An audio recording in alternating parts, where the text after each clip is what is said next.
Olá, me pegaram no fraga aqui, descontraída, né?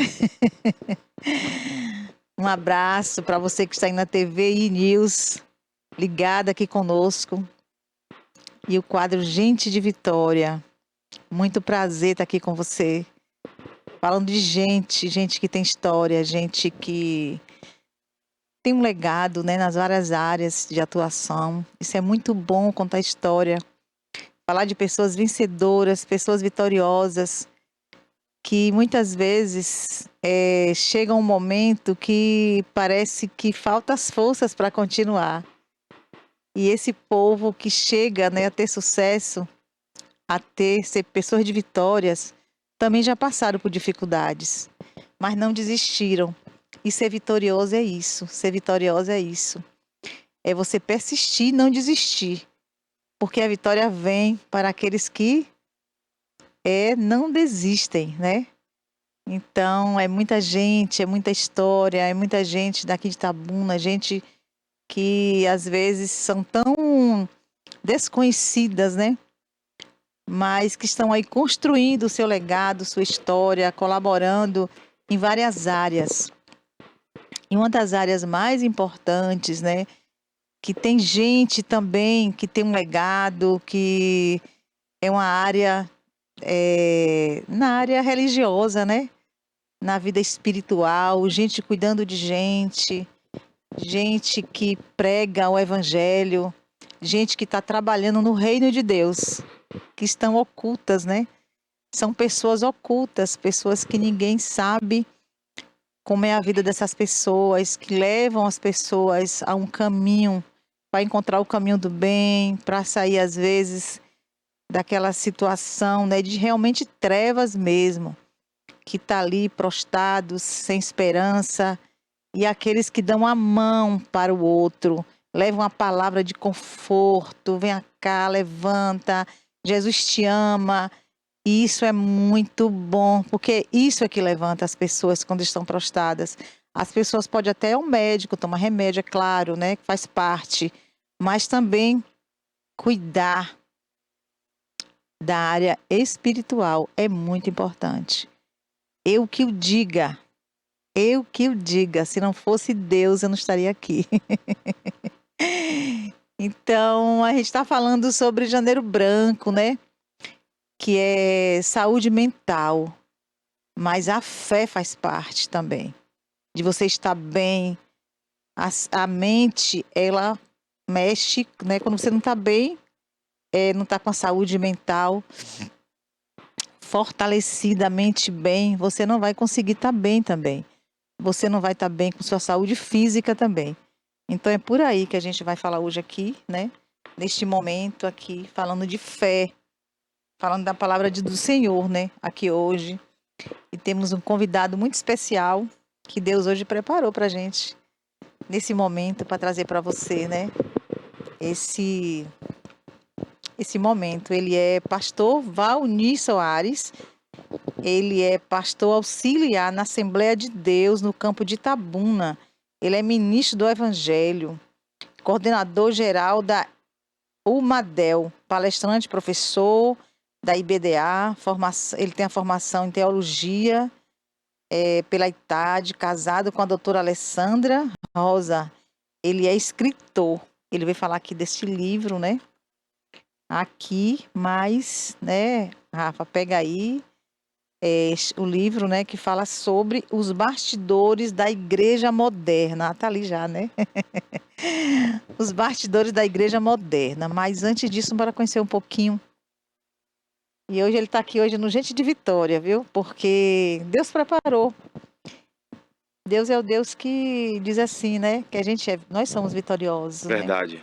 E gente de vitória, todo aquele que vence, todo aquele que crê em Deus, ele é um vencedor.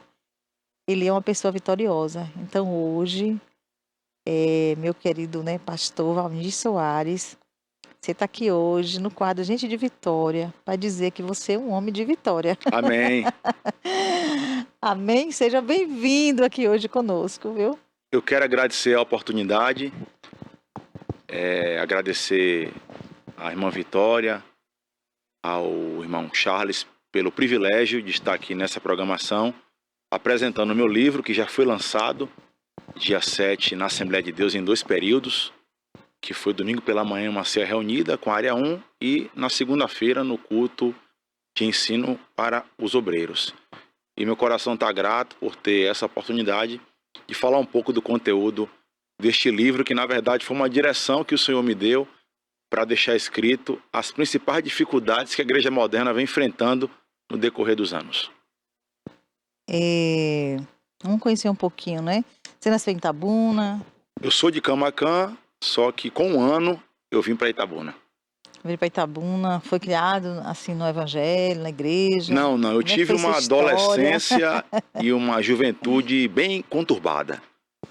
E eu tive o meu primeiro encontro com o Senhor com 13 anos, e aí na sequência me afastei e retornei com 17. E estou firmado até hoje, graças a Deus. Mas quando você fala assim que sua adolescência e juventude foi conturbada, você retornou com 17 anos, você já era um adolescente, né? 17 anos é um adolescente. Já na transição Na para transição jovem. para jovem, né? Mas como é que foi conturbada por quê, né? Eu sempre tive uma formação educacional dada por meus pais, equilibrada. Só que a minha inclinação sempre foi para coisas erradas. Então eu vivi algumas etapas da vida que não foram boas para mim, para o meu crescimento. E se eu continuasse, se Deus não tivesse intervido na minha situação, eu não sei o que teria acontecido, porque realmente a inclinação era ruim. Mas aos 17 anos, como eu disse, eu tive um encontro com o Senhor e me converti de fato. E me firmei e estou firme até hoje. As influências também no decorrer da vida, isso influencia bastante, amizades, o que não justifica, mas na vida são as escolhas. Você às vezes colhe as consequências pelas escolhas que você faz. E foi o que eu vivi, tanto na adolescência como na juventude. Mas aos 17 anos, como eu disse, eu tive um encontro com o Senhor. E me firmei no Evangelho, graças a Deus. Pois é, pastor, é interessante a gente falar sobre isso um pouco também. Como é bom o jovem vir para os caminhos do Senhor, evita muitas coisas. Evita os caminhos, né, que levam até a morte, né? Aqueles que estão nos caminhos das drogas, né, do crime. E quantos a família não sofre por causa disso, né? Então, assim, mesmo que às vezes os pais, né, eles são já cristãos, cria os filhos ali, mas às vezes as influências, os pais não podem prender os filhos o tempo inteiro. As influências, ele sai dali, ele vai conhecer outras pessoas e vai se influenciando e de repente já está fora. Mas diz que quando tem uma mãe de oração, né, uma mãe de joelho, o filho fica de pé, né? A oração resolve. Resolve, não é? Inclusive, você tocou num assunto importante, porque a gente que pastoreia, eu lidero uma juventude, debaixo da bênção do meu pastor, Carlito Machado. E eu percebo essa dificuldade que a juventude tem de se firmar no Evangelho. Porque nós, pastores, não temos o poder de segurar a jovem na igreja. Nós apenas apontamos o caminho, ensinamos a palavra. É o jovem que decide se permanece nos caminhos do Senhor ou não. E eu lendo um livro, inclusive eu falo isso até com muita tristeza, 70% dos jovens que entram na igreja, melhor dizendo, 100% que entram na igreja, 70% se afastam. Não conseguem permanecer na universidade, perdão. Por quê? Porque eles entram sem ter aquela certeza da fé, sem estar firmado na fé. Então a tendência é se afastar, né? Então isso é um estudo que eu estava lendo e me entristeceu porque a gente trabalha, a gente se esforça, a gente abdica de tanta coisa para ensinar, a gente às vezes dá mais atenção à própria igreja do que à própria família, né? Mas essa é a dificuldade hoje, do jovem permanecer na igreja, na presença de Deus, decidir o que quer, escolher o que quer, né? E hoje, com essa pós-modernidade, tem dificultado bastante. É verdade. Hoje, para um jovem permanecer na igreja, né? e ser firme e saber assim realmente a identidade dele, conhecer realmente esse caminho, né? Porque não é só estar na igreja, mas é estar firmado, Firmado. estar firmado. Então, essa juventude, às vezes, tem que ter realmente uma boa liderança também, não é? Que esteja ali junto, que compreenda eles, porque o mundo oferece muitas coisas, né? Uma liderança que tenha empatia, né? Não é só pregar, é visitar, é você procurar saber o que o jovem sente, o que o jovem tem, qual é a maior dificuldade que o jovem tem, enfrenta para permanecer na igreja, acompanhar também um pouco do que os pais passam para ele, o que é importante. E essa dificuldade também, Vitória, já começa em casa, porque se o jovem ele já tem um problema em casa, ele vai trazer esse problema consigo para a igreja, o que vai gerar um problema, o que vai gerar um trabalho. Exemplo, se um jovem tem dificuldade de respeitar os pais em casa, dificilmente também ele vai respeitar o pastor na igreja, entende? Então a dificuldade aí de relacionamento já começa em casa. Aí vem esse jovem para a igreja com esse turbilhão de problema para o pastor administrar, para o pastor aconselhar, para o pastor se envolver, para tentar entender um pouco da realidade desse jovem que está vivendo esse contexto aí de conturbação. Tem que ser um conjunto, né? Um conjunto de fatores. De fatores, é verdade, porque às vezes não só ele está na igreja e tem uma boa liderança, mas também os pais, né, saber como lidar com eles em casa também, né? Ser esse conjunto, a família com a igreja. A área religiosa, a família e a área religiosa. E a área religiosa, para poder ajudar esse jovem que está ali em conflitos, né, também, né? Sim, com certeza. Porque quando ele sai, a gente depois eu vou chegar aqui, tá bom? Só para a gente chegar a esse assunto que é muito interessante também. Às vezes o jovem ele tem os conflitos dele também. E às vezes os pais, né, vai para a igreja. Não é isso? Achando que só a igreja vai resolver, mas tem que ser esse conjunto, né? Essa parceria deles também conversar com os filhos também, chama o pastor, vem cá, vamos incentivar. Estar aqui junto, incentivar também. Porque também se o jovem não vê o exemplo em casa também, ele vai ser difícil. E você tocou num assunto importante, porque os pais são referência para os filhos. Então, se os filhos não percebem essa aptidão dos pais pela parte religiosa, ele vai ter essa dificuldade também, de ter essa aptidão pela parte religiosa.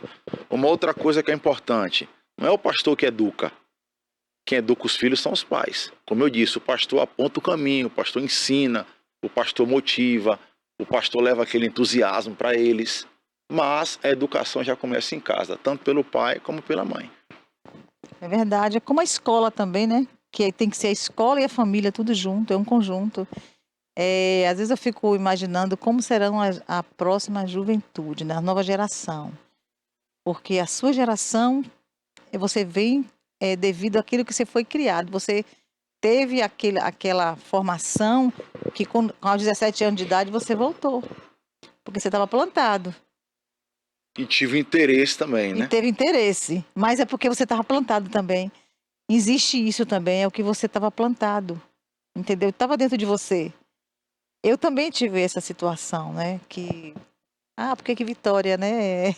É cristã. É porque eu também na minha adolescência, eu também tive esse encontro na adolescência, depois me afastei, mas eu tinha a semente. Quando a semente está ali... A semente ficou. A semente ficou. A gente pode rodar, ir para lá, mas a semente permanece em você. Você está ali, toda hora vem aquela luzinha, ó. Isso aqui, não é isso? Isso aqui não pode, isso aqui está errado. Aí você vai... E aí, porque você já tem um conhecimento, né, da palavra. Já tem um conhecimento. E quando uma mãe está ali orando, toma conta. O Senhor vai na frente. Não é isso? Intercedendo. Intercedendo, dá livramento. Isso aí vai gerando, ó, no mundo. Porque as pessoas não imaginam que existe um mundo espiritual, né? Com certeza. Não imaginam que existe isso. Que existe essa como é que diz? Esse diabinho querendo arrancar as pessoas. E a guerra já foi declarada, né? A guerra. Pois a guerra. Então as pessoas nem imaginam isso. Então a gente, falando do jovem, é bom esse assunto, porque tem muitas mães, né, muitos pais, que eles estão sem conseguir, né, conviver, né, com essa questão dos jovens, né? Das vontades dos jovens. E tem coisas que eles acham que é certo. Aqueles até que já conhecem a palavra, tá deixando a coisa à vontade também. A gente vai falar aqui da igreja, né? Então a gente não vai falar do que está acontecendo no mundo, mas é a igreja. A igreja. A igreja. Então, assim, até mesmo aqueles que estão dentro da igreja tá deixando os filhos ficarem à vontade. Aí depois, quando eles vão querer correr atrás, vai ser tarde. Vai ser tarde, né? Aquela Porque sensação de liberdade, de liberdade. Vai começar o quê? Desde criança. Desde criança que começa, né? Então vamos lá. Porque minha mãe dizia assim, é de criança que se faz o homem, né? É de menino que se faz o homem. Então vamos lá falar, né? Os bastidores da igreja moderna, né? É um tema polêmico. É. E a gente tem a maturidade de entender que não devemos colocar tudo no mesmo bojo. Como eu disse, a igreja de Cristo está dentro dessa igreja moderna que não está alinhada com a palavra, não honra princípios, uma igreja aguada. E a igreja de Cristo permanece fiel, alinhada com a palavra, honrando princípios, honrando o sagrado, se mantendo íntegra. Então, dentro dessa perspectiva aí, eu faço uma crítica contundente. Dentro de 10 capítulos, eu sou bem direto, objetivo e claro nas ideias. É interessante isso. A Bíblia, ela não mudou. Ela continua a mesma. E é mais atual do que o jornal que vai sair amanhã. Pois é. Tudo que está acontecendo já estava escrito. Já está revelado. Já está revelado. E a igreja, ela vem... Tudo bem, né? Que tem coisas que... não ser uma igreja moderna, mas ser uma igreja, não sei se eu digo assim, atual, né? Eu digo assim, uma igreja que posso falar, né, de um pouco, para a gente citar aqui num ponto, eu fui da igreja Assembleia de Deus, antigamente tinha que usar saia, a mulher não cortava cabelo, aquela São os coisa. usos e costumes. Antigamente era um pouco mais rígido. Rígido. A gente não está falando disso aqui, entendeu? A gente está falando da palavra. Da palavra. Do perfil da igreja. Do perfil da igreja. O que é essa igreja, né? O que é a igreja, né? A igreja somos nós. Somos nós. Não é isso? Somos nós e, como você falou, o senhor falou, é aquela questão do nosso comportamento, né? De nós mesmos. Da nossa vida. Da nossa vida. Então, quando a gente fala da igreja, a igreja é aquilo que você carrega. É o a igreja, corpo, né? É né? o corpo, né? É isso. Mas vamos lá. No seu olhar, né?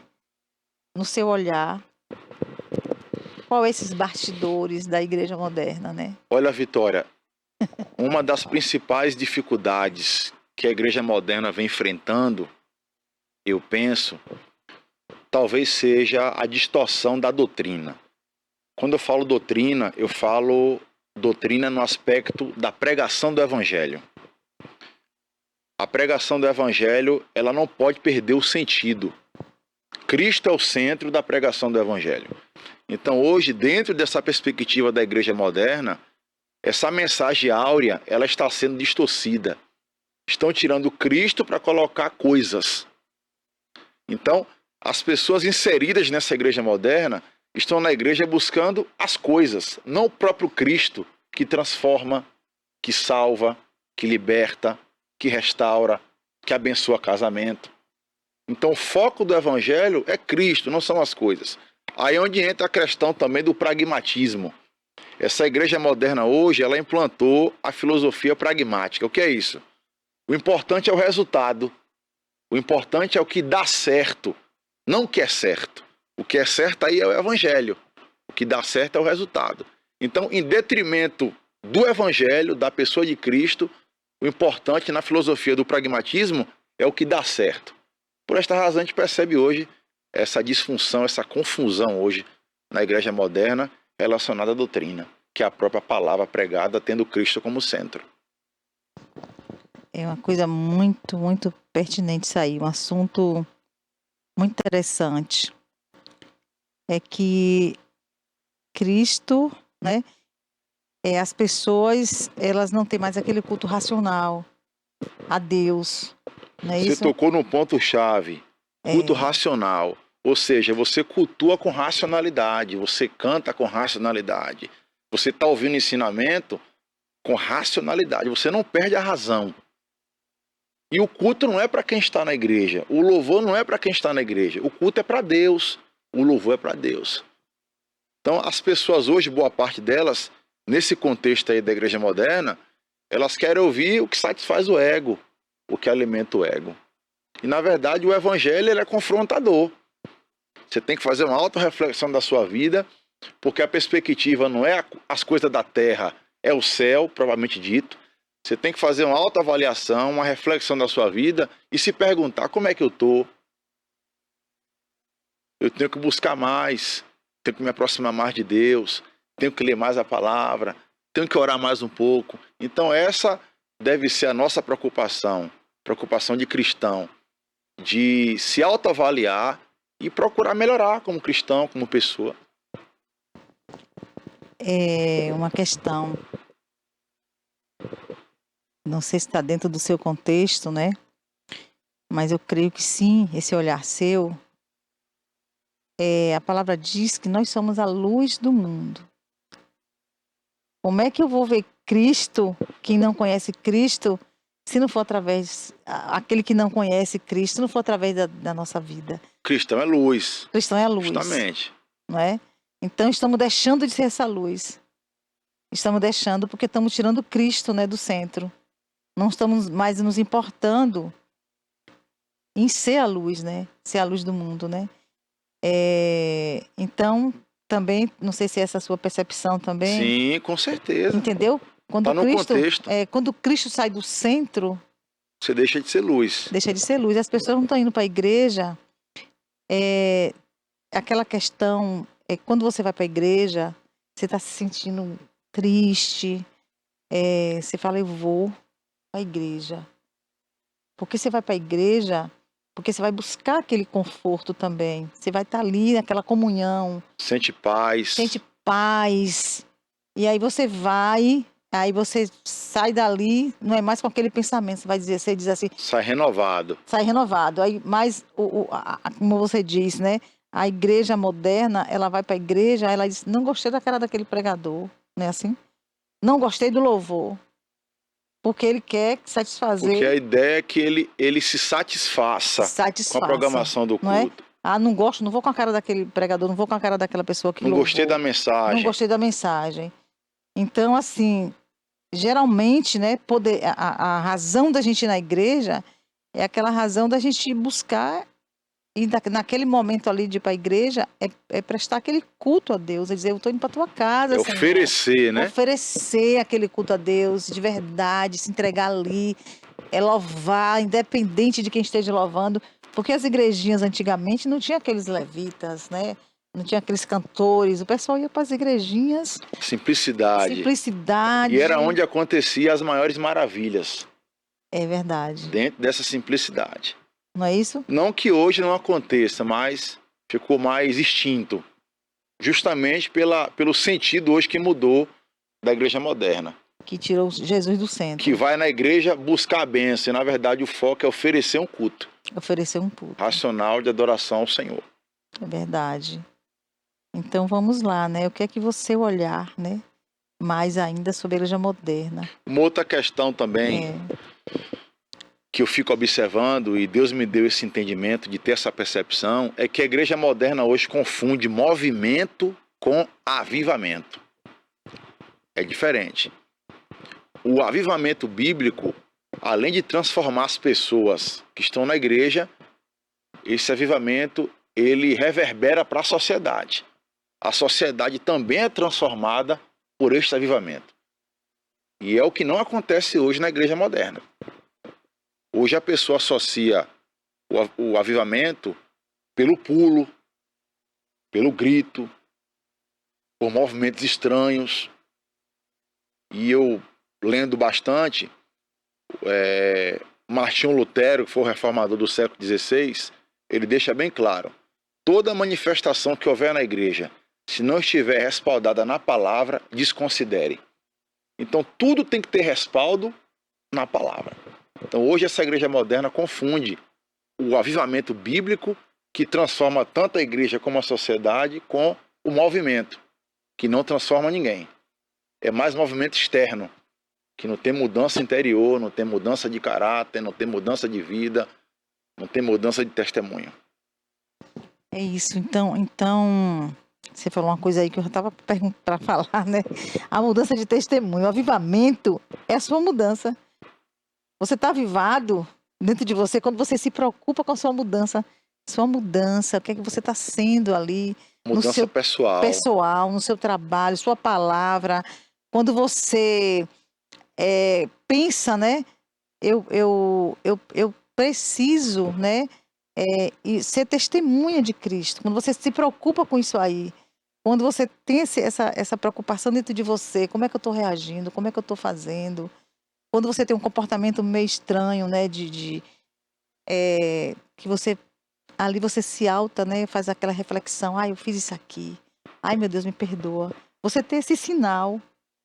E na verdade, a questão do pecado para um cristão avivado não é aquele pecado de estimação que é alimentado, é um acidente. Mas automaticamente ele faz uma auto-reflexão, se levanta, pede força a Deus, se humilha e segue o caminho. Uma coisa aí também relacionada ao avivamento. Um cristão avivado é o cristão que procura aprender. Ele quer aprender, ele quer ouvir. E você reproduz isso para outros. Ou seja, você aprende, você absorve e ao mesmo tempo reproduz. Você evangeliza, você discipula, você prega. Você é testemunha, como você falou, de Cristo onde você estiver. Que seja na escola, na faculdade, na rua, no trabalho, e etc. É porque é o seguinte também, a palavra diz que Jesus falou, ide fazer discípulos, né? Fazer discípulos. Então, Jesus fez o discípulo dele. Sim.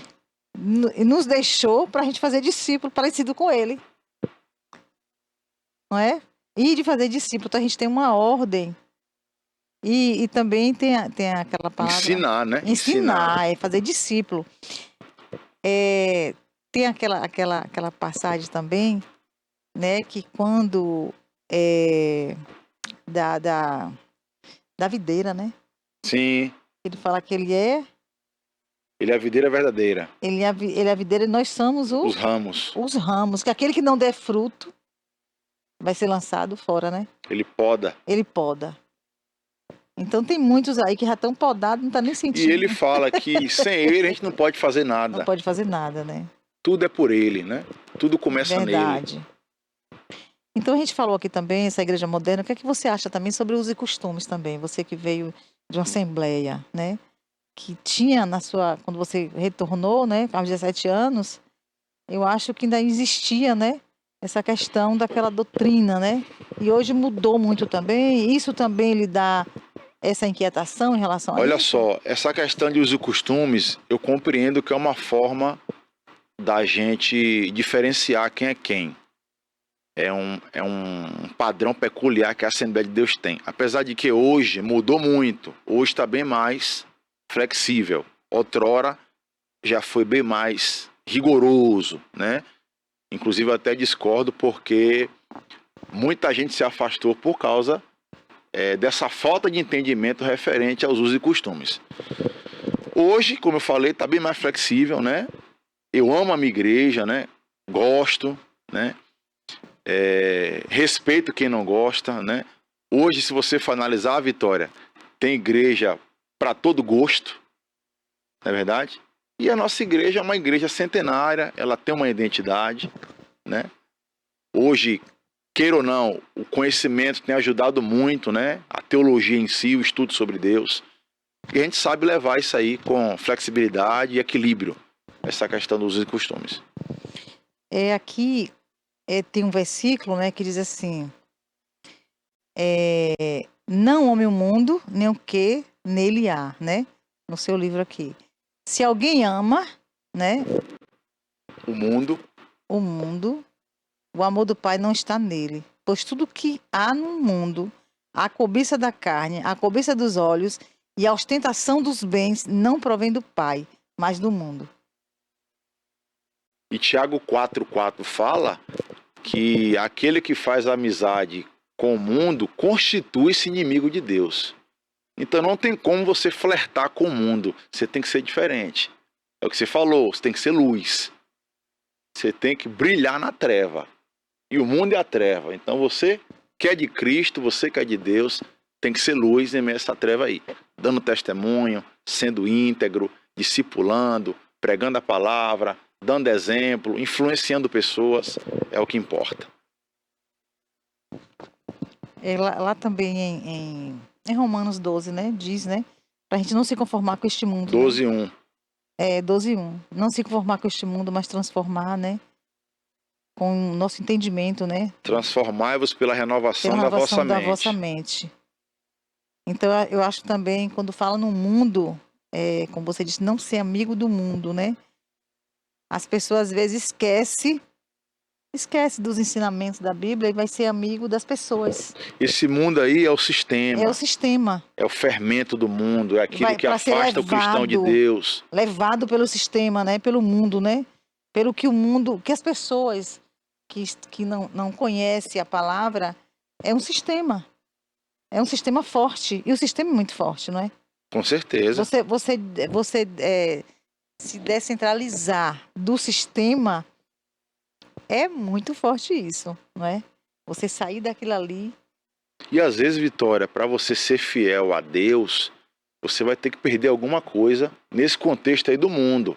Às vezes é uma proposta indecente no trabalho que você vai ter que perder. É um suborno, às vezes, que chega para você que você vai ter que rejeitar. Isso. É uma proposta leviana, às vezes, que vem, né? Que você vai ter que dizer não. Pelo Evangelho, pelo Senhor, pela sua fidelidade a Cristo. Isso é um sistema. O sistema. É o mundo isso. É o mundo. É porque o mundo ele está acostumado com isso, com as vantagens. Com as vantagens. Então, para você renunciar esse sistema das vantagens, até em negócio. Da facilidade. Da facilidade. Da facilidade, é isso. Para você renunciar e sair. Porque o evangelho é perda, né? Você perde, né, para ganhar. Você perde para ganhar. O evangelho é você perder. Então, essa igreja moderna... É você negar a si mesmo. Negar né? a si mesmo. Essa igreja moderna, ela não está ligando para isso, né? Isso? Sim, com certeza. Ela não liga para essa renúncia, né? Do morrer. Para si mesmo. Para si mesmo. Renunciar o seu eu. Renunciar o seu orgulho. O seu ego, né? E outra, você falou de ego aí, Billy Graham, pastor Billy Graham, saudoso, ele diz alguma coisa interessante. Ele diz que a cruz de Cristo, ela não nos patrocina. Ela nos mata. Por quê? Mata o nosso ego. Mata a nossa vaidade pessoal. Mata o nosso anseio de crescimento. Então, para que essas coisas que você falou aí seja mortificada, só na cruz de Cristo. E o cristão que está na cruz de Cristo, ele não se perde, ele não se envaidece, ele não deixa o ego aparecer. E aí onde o cristão cai, é quando ele permite que o ego dele apareça. Aí vem a vanglória, a autossuficiência, onde ele começa a se afastar de Deus. É verdade, porque nós temos que esvaziar de nós mesmos para que Deus apareça, né? Para se encher de Deus. Oh, mas é né? bom demais, não é? Quando Deus aparece na nossa, assim, na gente, né? Alguém chega, às vezes, fala assim comigo, né? Menina, você não envelhece, é o que tem em você? É Deus. Aí eu falo, é Deus. É Deus que faz isso, né? Deus que cura, né? Deus que... É o Espírito Santo. É o Espírito Santo. É muito interessante. A gente... renunciar não é fácil, mas quando você consegue esse equilíbrio, é muito bom, né? É você olhar assim e falar, não estou mais ali. Eu estou agora do lado de cá. Mudou de lado. Mudou de lado, né? Você muda de comportamento, o seu olhar é diferente. A mentalidade muda. A mentalidade muda. Esses dias, pastor, eu conversei com uma pessoa, que ele é espírita, um advogado. Vou trazer ele aqui também. Ele disse para mim, ele falou, olha, vem muitas pessoas aqui. Às vezes eu estou precisando do dinheiro para pegar alguma causa, mas quando eu vejo que é uma causa que tá fazendo mal a outra pessoa, ele fala que ele não aceita. Ele falou que de repente Deus manda outra pessoa para ele para suprir aquela necessidade, aquilo que ele rejeitou. E ele é espírita. É Entendeu? o princípio da honestidade, né? Da honestidade. Então, esse caráter, quem forma é Deus, né? Quem forma é Deus. Então, assim, ele falou isso para mim. Eu fiquei encantada, sabia? Eu falei, vou te levar lá no programa. Porque isso é um exemplo de ser humano que a gente precisa honrar.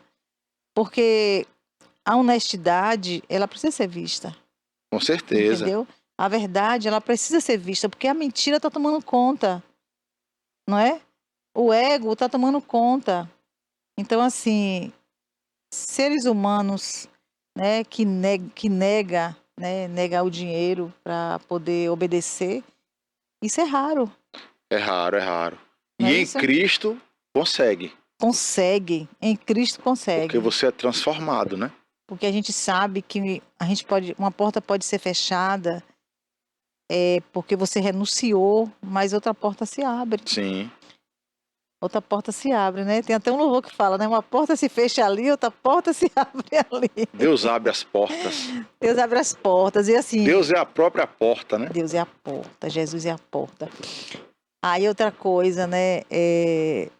Quando você consegue ver que você não precisa de tanta coisa para sobreviver também, né?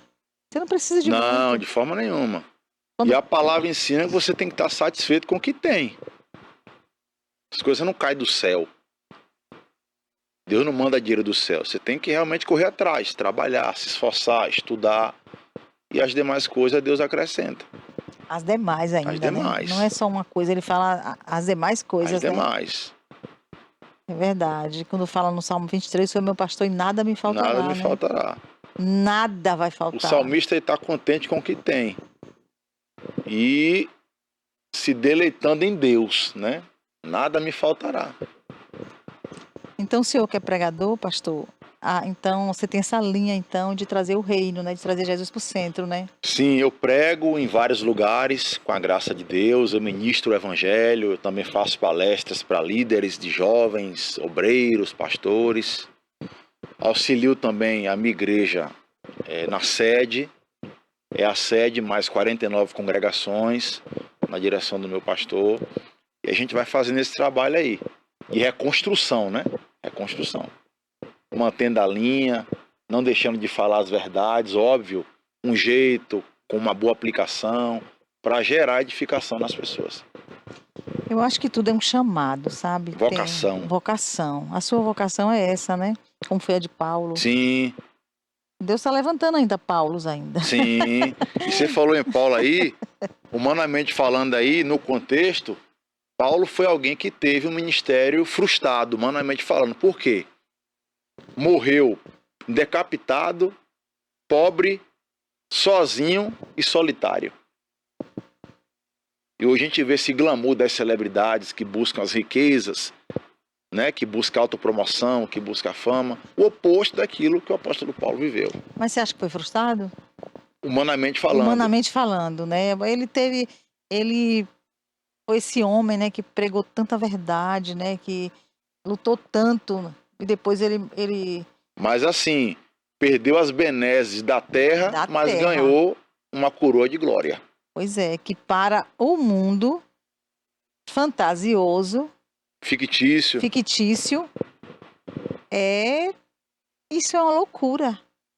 É loucura. E eu digo sempre que o ministério é um chamado para o sofrimento. Você sofre pelo reino, né? Então o que importa aí não é as benesses daquilo que você ganha na terra, é o final, é o que vai redundar no final, a coroa de glória, nome escrito no livro da vida. E é o que a igreja moderna hoje não almeja, né? Sofrimento, cruz, lágrimas, dores, pelo evangelho. O pastor, uma coisa interessante, que quando alguém, até quem está ali, né, congregando no mesmo espaço que a gente, quando você tem uma visão dessa, fala que a pessoa, aquele ali é um fanático, não é? Aquilo ali é fanático. Radical. Ele é radical, entendeu? Mas eu acho que é necessário ainda existir, né? Crentes que realmente tá na cruz. Arautos, né? Arautos. Arautos, verdade, que tá na cruz. Porque tem um menino que eu gosto muito, ele é da Assembleia de Deus, é Alan. Não sei se você conhece Alan. Daqui. Alan tem um salão de beleza. Conheço? Alan, ele é um crente genuíno. Ele é genuíno, Alan. Aquele crente de base, aquele crente Enraizado. enraizado, entendeu? É um menino muito especial, assim, eu gosto muito de encontrar Alan. Então, assim, uns, né, se afastam, mas outros gostam de estar perto. E quando você tem a presença, tem gente que fala assim, eu quero ficar perto daquele dali, não é? Ele tem conhecimento, ele vai edificar minha A vida. gente aprende. A gente aprende, então a gente tem que estar perto de pessoas que venham realmente trazer Cristo para a vida da gente, né? Trazer Cristo, porque a gente precisa disso, né? Cada vez mais amigos de Deus, né? Sim. Pessoas que você sabe que vai aprender alguma coisa, né? Você vai conseguir extrair alguma coisa que vai edificar a sua fé. Isso é importante. Pessoas amigos de Deus, né? Pessoas que são verdadeiramente amigos, têm uma aliança com Sim. Deus, né? Compromisso. Compromisso, é verdade. E quando a gente tem essa aliança com Deus, a gente não faz mais alianças erradas também, né? Sim. Verdade. Porque a igreja moderna, ela não está ligando para isso. A palavra fala sobre o jugo desigual, né? Sim. Você faz, às vezes, compromissos, sociedade com pessoas, né? Que não estão na mesma ligação com Deus, né? Não estão alinhados. Alinhados, né? Não se preocupa com isso, né? Mas quando você tem aliança com Deus, Deus manda as pessoas certas para ter também uma aliança com a gente, né? Sim. Crescer em unidade, né? Crescer em unidade. Mas como é que se faz, né, para essa igreja moderna ter um olhar, né, para a cruz? Como, né? Olha, Vitória, na verdade, como a gente já conversou, essa igreja moderna ela tem que olhar para a cruz. Ela tem que se interessar pela palavra. Como eu disse, a igreja de Cristo ela está dentro dessa igreja moderna, se mantendo fiel, anelando a palavra.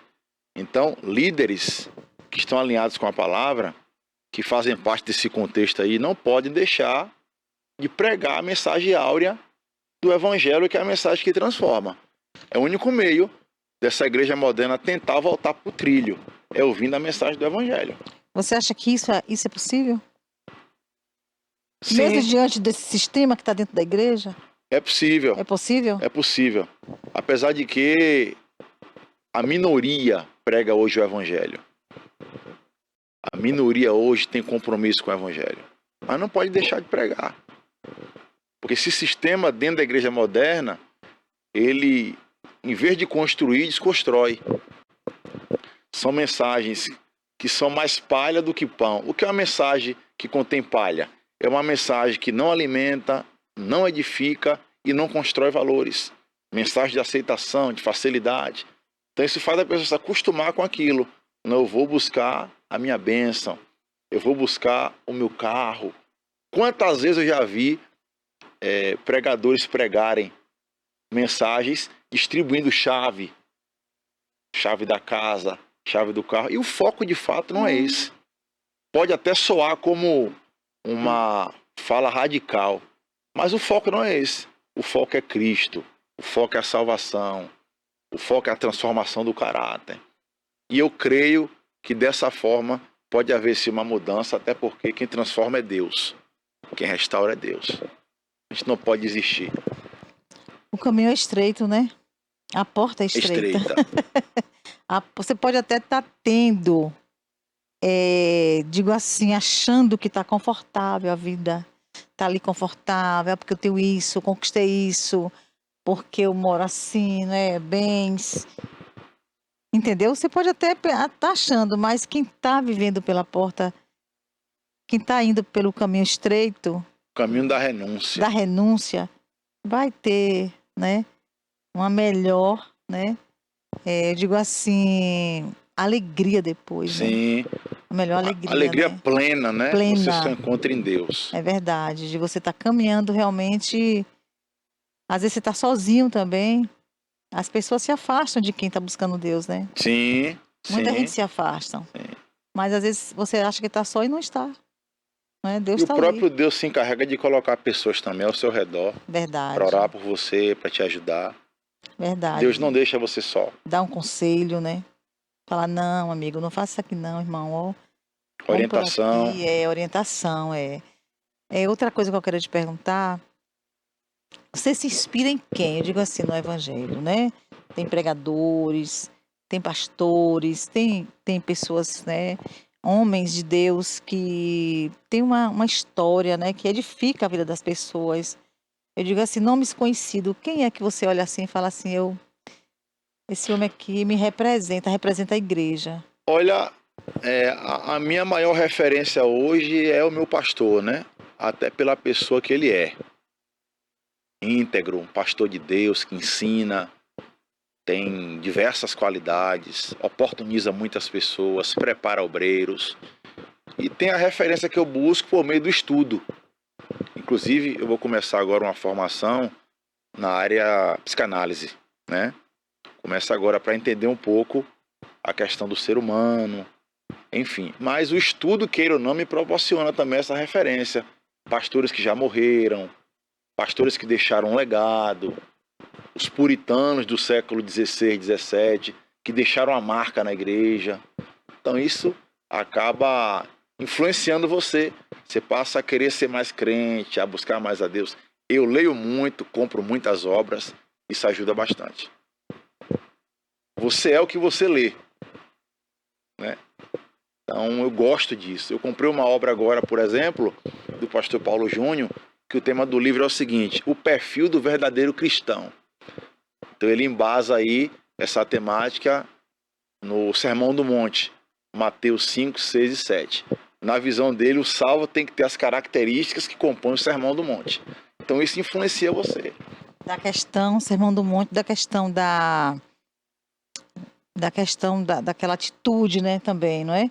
Ter uma atitude diferenciada. Sim, Ser manso, humilde. humilde, né? Ser manso, ter mansidão, ter Tem humildade. diversas qualidades ali no Sermão do Monte que tem que amor, né? compor a vida do salvo. Ser misericordioso. Uma questão que falta muito na igreja moderna é a misericórdia, né? Misericórdia. Você estender a mão para ajudar quem caiu, Ser generoso. quem se feriu. Ser generoso também, suportar o outro também. Porque tem muitos. Os mais fracos. Os mais fracos, suportar os mais fracos, verdade. Ter esse coração generoso mesmo, né? Sim, E bondoso. bondoso, porque Jesus tinha aquele olhar, né? Sobre as pessoas E necessitadas. não jogava ninguém fora. Não jogava ninguém fora. Jesus olhava assim, Orientava, perdoava. perdoava e vai. Era como se ele estivesse dizendo: levanta, caminha, Eu acho que ele a olhava. estrada é longa. Jesus, ele tinha um olhar assim para as pessoas e falava: seu lugar não é esse. É porque você não me conheceu ainda, né? Sim. Eu acho que era por aí, Forte, não é? forte. Não é forte? Quando conhece, muda, né? Seu lugar não é aí, não. Você está aí porque você não me conhece. Você não sabe quem eu Forte. sou. Você não sabe o que eu posso te levantar, o que eu posso fazer por você. Forte. Não é? Eu imagino, quando eu encontro uma pessoa na rua, eu olho e falo: Jesus olharia assim, né? Seu caminho não é esse aqui. Você está aí é porque você não sabe quem eu sou. Não No é dia que descobrir, muda. um dia que descobri como todas aquelas pessoas que ele, né, mudou a vida, a história. Se você se prostituiu, não prostitui mais. Se você, Mudança radical. Se você bebia, Não bebe você mais. estava ali prostrado, você não vai mais beber. A mudança é essa, né? Você não vai mais ficar prostrado. Você se prostrava, mas você não vai mais ficar, porque agora você me conhece, né? É dessa forma. É muito lindo, né? Se a igreja começasse a pensar sobre isso, né? Sim, refletir. Refletir, né? Que caminho está indo a igreja, né? Qual é o caminho que a igreja está escolhendo, né? Sim. É isso. E quando você encontra alguém de Deus, você se encanta, né? Quando as pessoas encontravam Jesus, elas se encantavam por Jesus. Sim. E assim, quando a gente encontra alguém que tem um fruto, né? Você vê o fruto na pessoa, Você fala, ai, que pessoa legal, né? Transmite paz. Transmite paz. E quando a pessoa às vezes não sabe que a gente é cristão, que encontra com a gente, fala, você tem uma coisa diferente de você, né? Acontece isso direto. Esse é o avivamento, né? É o Espírito Santo. É a manifestação dessa forma, né? Sim, Da sim. igreja, que era a igreja primitiva, Primitiva. que resplandecia, né, essa luz, né? Inclusive, Cristo, a né? gente aprende muita coisa com base na igreja primitiva. E tem um texto base ali, que é a base da igreja. E a base do evangelho. Atos 2,42. A igreja perseverava na doutrina dos apóstolos, ou seja, na palavra, na comunhão, partir do pão e orações. É a base. Não precisa nada mais que isso. Aí é onde o que eu falei, na igreja moderna, que entrou hoje essa filosofia pragmática, que mudou o contexto da essência da igreja primitiva. A igreja primitiva, ela dividia, né? Ela repartia, Compartilhava. Não compartilhava estava apegado às coisas, à as riqueza, a coisas. dinheiro, a nada. Então, eu acho uma coisa assim, porque quando você está na igreja ali, você está junto com seus irmãos. Aí se você vê um irmão que ele não tem roupa, você está com um guarda-roupa cheio de roupa, você não tem coragem de pegar, O que você não usa às que vezes. não usa para doar ali. Irmão, vem cá, vamos na minha casa, vamos tomar um café comigo? Ó, irmão, tem isso aqui, será que dá para você? Onde o texto diz que eles tinham tudo em comum, né? Tudo em comum, Entra isso aí que você falou. não é? Ô, irmão, vem cá. Ó, aqui não... Eu queria te dar um novo, mas eu não tenho. Vou até falar assim, né? Eu tenho isso aqui. Eu vou te dar isso aqui. Que dá para usar, Que mas dá eu vou pra usar. compartilhar com você. Não dá aquilo que não presta, né? É o que não serve para você, não serve para pessoa. Verdade. Então você dá aquilo que você realmente gosta. Você se desprende para ver o outro bem também. Então acho que isso é avivamento também. Avivamento. É quando você também se desprende, né? Quando você tem empatia, se sente a dor do próximo, né? Empatia. É verdade. Com certeza. Então, não sei quantos minutos eu tenho ainda. Rafa, eu tenho quantos minutos ainda? 5, né? O papo, quando a gente fala de Deus. 3? Quando a gente fala de Deus, parece que Tempo passa, né? o tempo passa, a gente fala a tarde inteira. A gente vai aqui, tem muita coisa para falar. Muita né? coisa, pastor? muita coisa. A gente aprende muita coisa. Verdade. Então, pastor, assim, esse é o primeiro. É minha primeira obra Sua escrita. primeira obra, né? Eu já vendi a primeira triagem, já fiz o pedido da segunda. Chega a semana que vem, já tem alguns pedidos para entregar. Tá tendo uma boa aceitação, o conteúdo ele é confrontador, ele mexe com você de fato, porque traz uma informação relevante da igreja moderna. Uma forma leve, mas que choca. Você fala que é um choca. choque de realidade entre a igreja fiel e a igreja que está completamente desviada. Olha que coisa forte. Porque a igreja está cheia, mas ela está desviada mesmo. Números não quer dizer que Deus esteja aprovando. Verdade. E era uma coisa que tinha na igreja primitiva, era número e qualidade. É verdade. Observe que Jesus salvava, mas também tinha qualidade. Eles buscavam, eles oravam, eles aprendiam com a palavra, eles compartilhavam, aplicavam o discipulado compartilhado.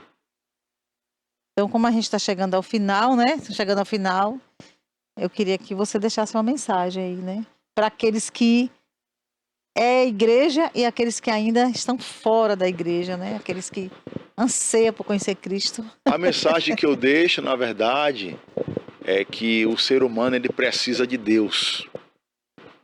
Ele tem que abrir o coração para Deus. E Deus é a pessoa mais preparada para entender as questões que o ser humano enfrenta no dia a dia. E só Deus pode mudar o contexto da vida do ser humano. Inclusive, tem uma abordagem que eu faço aí sobre a questão do novo nascimento, que as pessoas só conseguem conhecer mais a Deus quando nascem de novo, né? Quando se converte. Então, essa é a mensagem que eu deixo aqui para quem está nos ouvindo e nos vendo. Vocês precisam de Deus. Amém. Foi muito bom esse bate-papo aqui com o pastor Valnir Soares. E aonde a pessoa pode encontrar esse livro? Olha, é só me procurar, tem o meu contato, as minhas redes sociais, um feedback de qualquer pessoa, eu vou até a pessoa levar com o maior prazer esse exemplar. Ok, então até terça-feira, se Deus quiser. Um abraço.